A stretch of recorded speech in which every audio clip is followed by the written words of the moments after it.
ঘোষের বাংলোয় হামলা, দিলীপ ঘোষের জামা প্যান্ট খোলার হুঁশিয়ারিও দিয়েছিলেন এবং দিলীপ ঘোষের বাংলোতে আজকে হামলা চালানোর ঘেরাওয়ের হুঁশিয়ারি দিয়েছিলেন। কিন্তু তারপরে দেখা গেল দিলীপ ঘোষের অনুপস্থিতিতেই আজকে বাংলোয় দিলীপ ঘোষ সাংসদ, তার বাড়িতে হামলা ভাঙচুর, গেট ভেঙে ঢুকে পড়লেন আন্দোলনকারীরা। দিলীপ ঘোষের বিরুদ্ধে এফআইআর করা হবে যদি নিঃশর্ত ক্ষমা না চান। পশ্চিমবঙ্গের ক্যাবিনেট মন্ত্রী দিলীপ ঘোষের বাড়িতে হামলা ভাঙচুরের অভিযোগ উঠেছে। বৃহস্পতিবার রাতেও পৈতৃক বাড়িতে এই হামলার ঘটনা ঘটে। বিজেপির সাবেক রাজ্য সভাপতি ও সাবেক এমপি দিলীপ ঘোষের বাড়িঘর ভাঙচুর চালানো হয়েছে। বুলডোজার কর্মসূচি ঘোষণার পর থেকেই বিক্ষোভ শুরু হয়। এ সময় তারা বিভিন্ন স্লোগান দেন। বাংলাদেশ অথবা পাকিস্তানে চলে যান, ওখানে নামাজ পড়ুন, কেউ কিচ্ছু বলবে না, এখানে এসব চলবে না। পশ্চিমবঙ্গের ক্যাবিনেট মন্ত্রী দিলীপ ঘোষের এই বিতর্কিত মন্তব্যই এখন উত্তপ্ত করে তুলেছে কলকাতার রাজনৈতিক মঞ্চ। নামাজ আদায়ে নিষেধাজ্ঞা দেয়া হলেও আন্তর্জাতিক যোগ ব্যায়াম দিবস উদযাপনের জন্য 7 দিন ধরে বন্ধ রাখা হয়েছে পশ্চিমবঙ্গের ঐতিহ্যবাহী রেড রোড। এ নিয়ে উত্তাল রাজ্যের রাজনৈতিক পরিস্থিতি। বিজেপি সরকারের বিরুদ্ধে ধর্মবিদ্বেষ এবং দ্বিচারিতার অভিযোগ এনেছে রাজ্যের বিরোধী দলগুলো। আজকে গিয়ে এই গণতন্ত্র আর গণতন্ত্র নেই, কোথাও গিয়ে একটা শ্রেণী বিন্যাস হয়ে গেছে এবং সেটা আজকের মানুষের কাছে খুবই স্পষ্ট। যে রেড রোডে রাস্তা বন্ধ করে যে মানুষের তারা দুর্ভোগের কথা বলছিল বিজেপি, যে নামাজ পড়লে দুর্ভোগ হয়, তারাই হচ্ছে এখন রেড রোড বন্ধ করে তারা সেখানে যোগ দিবস পালন করবে। তাহলে বোঝাই যাচ্ছে সমস্যাটা যানজটের ছিল না, সমস্যাটা আসলে একটা সম্প্রদায়কে নির্দিষ্টভাবে আদারাইজ করা। ভারতের পশ্চিমবঙ্গের রেল রোডে একদিকে যানজটের অজুহাত দেখিয়ে মুসলমানদের নামাজে নিষেধাজ্ঞা দিয়ে, আবার অন্যদিকে এই উগ্রবাদী হিন্দুদের স্বাস্থ্য চর্চার জন্য সেই একই জায়গার রাস্তা একাধারে প্রায় 7 দিন বন্ধ করে মুসলমানদের উপর বৈষম্য করায় এ বিষয় নিয়ে প্রশ্ন করলে ভারতের বিজেপির উগ্রবাদী নেতা দিলীপ ঘোষ ভারতের মুসলমানদেরকে বাংলাদেশে এবং পাকিস্তান চলে এসে এরপরে নামাজ পড়তে বলছে। তার এই বক্তব্য ভারতের সংবিধান বিরোধী এবং ভারত বিরোধী, যা ভারতের গোটা মানুষদের মধ্যেই বিভেদ তৈরি করে এবং যেটা এই উগ্রবাদী হিন্দুত্ববাদী বিজেপিদের পতন খুবই সন্নিকটে নিয়ে আসছে। যেই কারণে এবার ভারতের মুসলমানদের ধর্মীয় অনুভূতিতে আঘাত হানায় এবং মুসলমানদের নামাজের নিষেধাজ্ঞা দেওয়ায় এবার উগ্রবাদী হিন্দুত্ববাদী এই বিজেপি নেতা দিলীপ ঘোষের বাসভবন ঘেরাও দিয়ে তাকে গণধোলাই দিয়ে ঝাড়ু পেটা করেছে ভারতের বিক্ষুব্ধ জনতা। দর্শক, এ বিষয়ের কিছু অংশ ভিডিওর শুরুতে শিরোনামে আপনারা দেখেছেন, বিস্তারিত দেখবেন পুরো ভিডিও জুড়ে। এ বিষয়গুলো দেখার পূর্বে আপনাদের একটা অনুরোধ করব, যারা আমাদের চ্যানেলে নতুন আসছেন চ্যানেলটি সাবস্ক্রাইব করে অল ক্লিক করে বেল আইকনটি চালু করে দিবেন। দর্শক, চলুন আমরা দেখব যে এবার ভারতের মুসলমানদের ধর্মীয় অনুভূতিতে আঘাত হেনে এবং মুসলমানদেরকে নিয়ে কটূক্তি করায় এবার যে ভারতের উগ্রবাদী বিজেপি নেতা দিলীপ ঘোষের বাসভবন ঘেরাও করে তাকে গণধোলাই দিয়ে যে ঝাড়ু পেটা করেছে বিক্ষুব্ধ জনতা, সেটা আমরা দেখব। সেটা দেখার পূর্বে চলুন প্রথমে আমরা একটু দেখে আসি যে এবার ধর্ম বর্ণ নির্বিশেষে সকলে, সব ধর্মের মানুষ মিলে মুসলমানদের পক্ষে এবং এই উগ্রবাদী বিজেপি নেতাদের বিরুদ্ধে প্রতিবাদ শুরু করেছে। সেটা আমরা প্রথমে কিছু অংশ দেখে এরপর বিষয়টা দেখব। ধৈর্য ধরে একটা লাইক দিয়ে ভিডিওটি শেষ পর্যন্ত দেখতে থাকুন এবং আপনার মতামত কমেন্টে লিখতে থাকুন। আজকে গিয়ে এই গণতন্ত্র আর গণতন্ত্র নেই, কোথাও গিয়ে একটা শ্রেণী বিন্যাস হয়ে গেছে এবং সেটা আজকের মানুষের কাছে খুবই স্পষ্ট। যে রেড রোডে রাস্তা বন্ধ করে যে মানুষের তারা দুর্ভোগের কথা বলছিল বিজেপি, যে নামাজ পড়লে দুর্ভোগ হয়, তারাই হচ্ছে এখন রেড রোড বন্ধ করে তারা সেখানে যোগ দিবস পালন করবে। কিন্তু আমি ব্যক্তিগতভাবে মনে করি যে দেখুন, যে রেড রোডে রাস্তা বন্ধ করে যে মানুষের তারা দুর্ভোগের কথা বলছিল বিজেপি, যে নামাজ পড়লে দুর্ভোগ হয়, তারাই হচ্ছে এখন রেড রোড বন্ধ করে তারা সেখানে যোগ দিবস পালন করবে এবং তারা এমন একটা দিনে সেখানে করবে, প্রধানমন্ত্রী আসবেন সেখানে এমন একটা দিন যে 21 তারিখে, সেই দিন আমরা জানি সর্বভারতীয় নিট পরীক্ষা, তার জন্য ছাত্রছাত্রীরা, অভিভাবকরা তারা হচ্ছে যে রাস্তায় থাকবেন, তারা হচ্ছে যে পরীক্ষা দিতে যাবেন। তাহলে এরকম একটা দিনে রেড রোড বন্ধ থাকবে এবং আজকে আমরা বামপন্থী ছাত্রছাত্রীরা মিলে আমরা কলেজ স্ট্রিটে একটা মিছিল করার আমাদের পরিকল্পনা ছিল। এই রেড রোডের এই প্রোগ্রামের জন্য আজকে কলেজ স্ট্রিটে মিছিল করতে পুলিশ আটকাচ্ছে। হ্যাঁ, তাহলে এখানে একটা জিনিস খুব পরিষ্কার যে তারা চূড়ান্তভাবে ধর্মীয় সাম্প্রদায়িকতা সৃষ্টি করতে যেমন চাইছে একদিকে, তেমনি অন্যদিকে গণতান্ত্রিক আন্দোলনকে তারা দমন করার জন্য তারা এসব করছে। দিলীপ ঘোষ বলছে যদি কারো নামাজ পড়তে হয় তাহলে বাংলাদেশ। দিলীপ ঘোষের এই বক্তব্য এটা আমাদের দেশের যে যে ধর্মনিরপেক্ষ যে চরিত্র তার একদমই পরিপন্থী। আমরা একে একদমই সমর্থন করি না। ছাত্র সমাজ তাদের এই বক্তব্যকে একদমই বিরোধিতা করছে। একটা রাজ্যের সরকার যে ক্ষমতায় এসে সবার আগে 7 মিনিট ধরে নামাজ পড়াটাকে তারা রেড রোডে বন্ধ করে এক বিজয় উন্মাদন উল্লাসে মেতে উঠেছে, এবং আমরা দেখতে পাচ্ছি 7 দিন কন্টিনিউ রেড রোড বন্ধ থাকবে।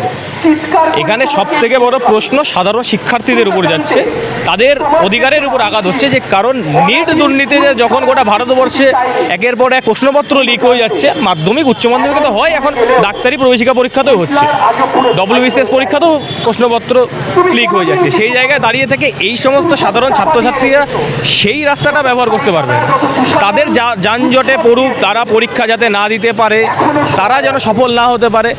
এটাতে অ্যাকচুয়ালি প্রফিটটা কার? প্রফিট তো সেই পুঁজিবাদী শক্তিদেরই। এই পুঁজিবাদী শক্তিরা নিজেদের টাকার জোরে যারা রয়েছে তাদের হাতে প্রশ্নপত্র আবার তুলে দেবে, আবার তাদেরকে একটা প্রোপাগান্ডার মধ্য দিয়ে পাশ করানোর চেষ্টা করবে। সেই জন্য সাধারণ মানুষের উপর আঘাত আনছে। কিন্তু আমি ব্যক্তিগতভাবে মনে করি যে একটা সম্প্রদায়কে যদি সেখানে নামাজ পড়াটা, একটা ধর্মপ্রাণ মানুষ যদি তার ধর্মীয় আচরণের জন্য নামাজ পড়ে, সেটা যদি অন্যায় হয়ে থাকে, তাহলে যোগ দিবস করাটাও একইভাবে রাস্তা অবরোধ করে অন্যায়। তারা ব্রিগেড গ্রাউন্ডে করতে পারত, তারা বিকল্প কোনো জায়গা বেছে নিতে পারত, রাস্তা অবরোধ কেন? তারা জানান দিচ্ছে যে তোমরা এতদিন করেছো, এখন আমরাও করব। এটা সরাসরি না করলেও এই কথাটা স্পষ্ট দিচ্ছে যে এতদিন তোমরা করেছো, আজকে তোমরা দমে থাকো, এখন আমাদের রাজত্ব চলবে। এখন সংখ্যালঘুর ওপর নির্যাতন হবে, এবং সংখ্যালঘুর উপর নির্যাতনে যে সমস্ত হিন্দু ভাইয়েরা যারা মনে করছে যে না আজকে আমরা বাঁচলাম, আমাদের স্বর্ণযুগ আসলো, তাদেরকে বলে দিই যে আরএসএস যে নীতি নিয়ে চলে, যখন মুসলিম থাকবে না তখন তৈরি হবে ব্রাহ্মণ, বৈশ্য, ক্ষুদ্র, শূদ্র, কাস্ট সিস্টেম ভাগ হবে, তখন এসটি এসসিদের উপর অত্যাচার হবে। বিভিন্ন রাজ্যে, উত্তরপ্রদেশে চলে যান, বিহারে চলে যান, তখন হিন্দুরা সমস্যায় থাকে না। মন্দির ভাঙছে, এখন আমাদের পশ্চিমবঙ্গে মন্দির ভাঙছে, কই হিন্দুত্ব কোনো কথা নেই, সমস্যা মুসলিমকে নিয়ে, একটা পার্টিকুলার একটা কাস্টকে নিয়ে সমস্যা।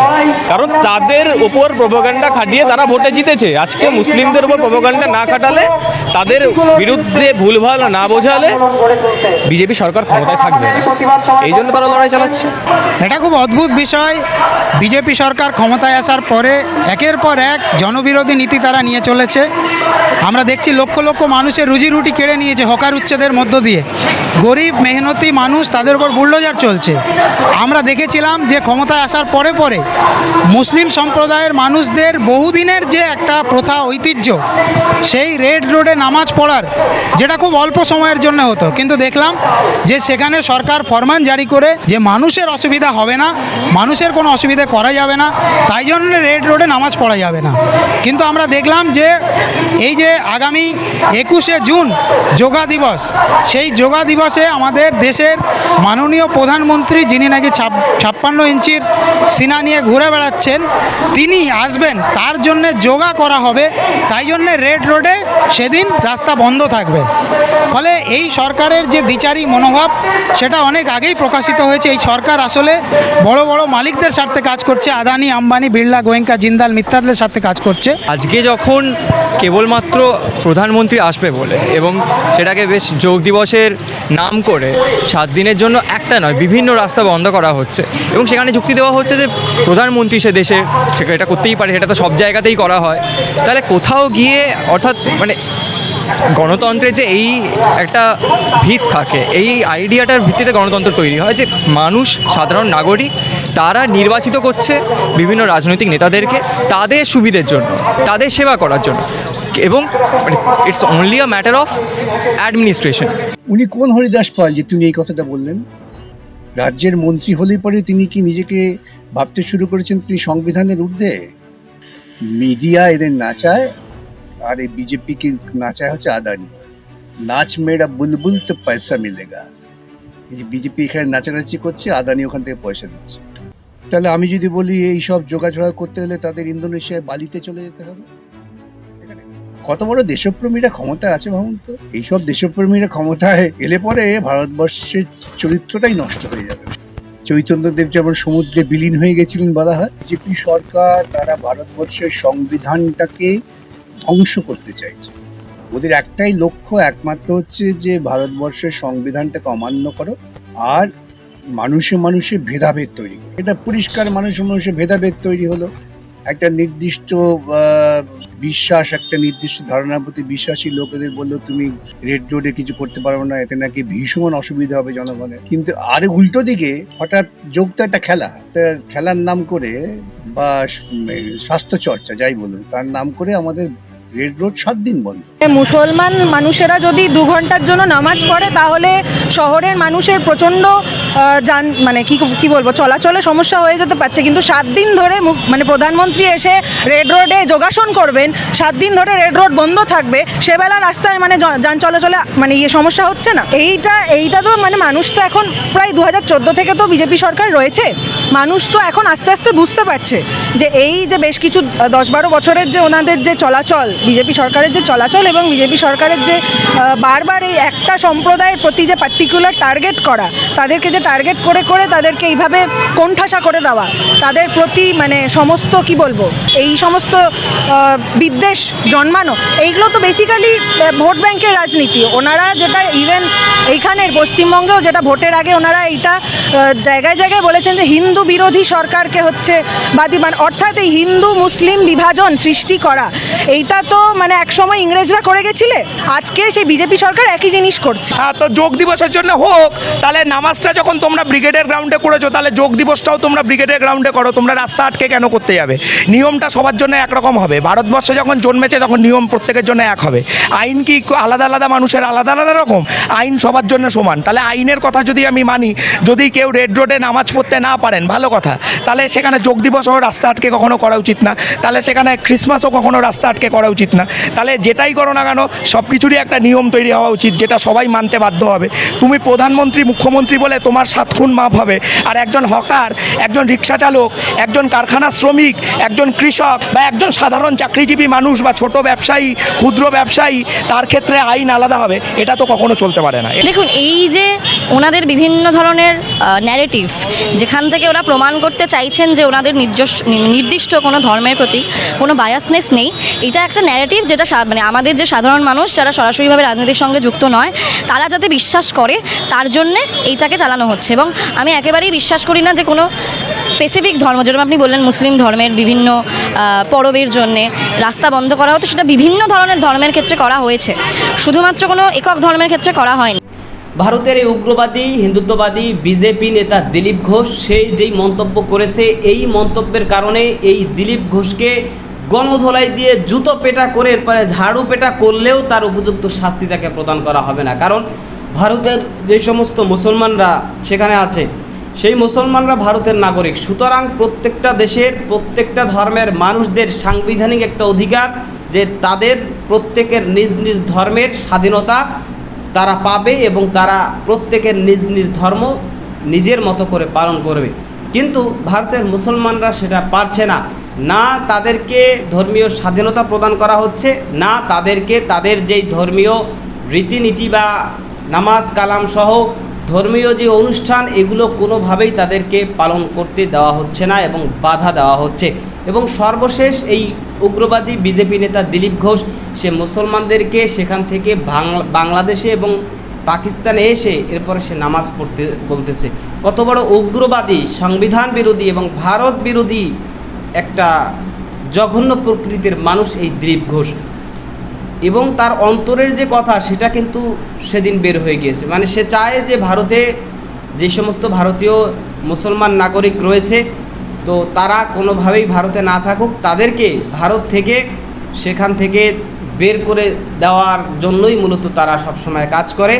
যেই কারণে কিন্তু যখনই মুসলমানদের উপর বৈষম্য নিয়ে প্রশ্ন করা হয়েছে সাথে সাথে এই উগ্রবাদী বিজেপি নেতা দিলীপ ঘোষ সে সেখানের মুসলমানদেরকে সেই দেশ ছেড়ে চলে আসতে বলছে।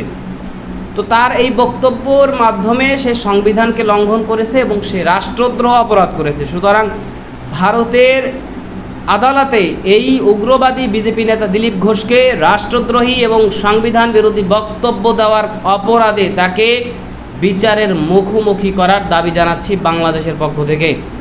আপনিও এই দাবির সাথে একমত পোষণ করেন কিনা কমেন্ট সেকশনে জানাতে পারেন। ভালো থাকবেন, সুস্থ থাকবেন, দেখা হবে নতুন কোনো ভিডিওতে, কথা হবে নতুন কোনো বিষয়। আজকে পর্যন্তই, আসসালামু আলাইকুম রহমতুল্লাহ।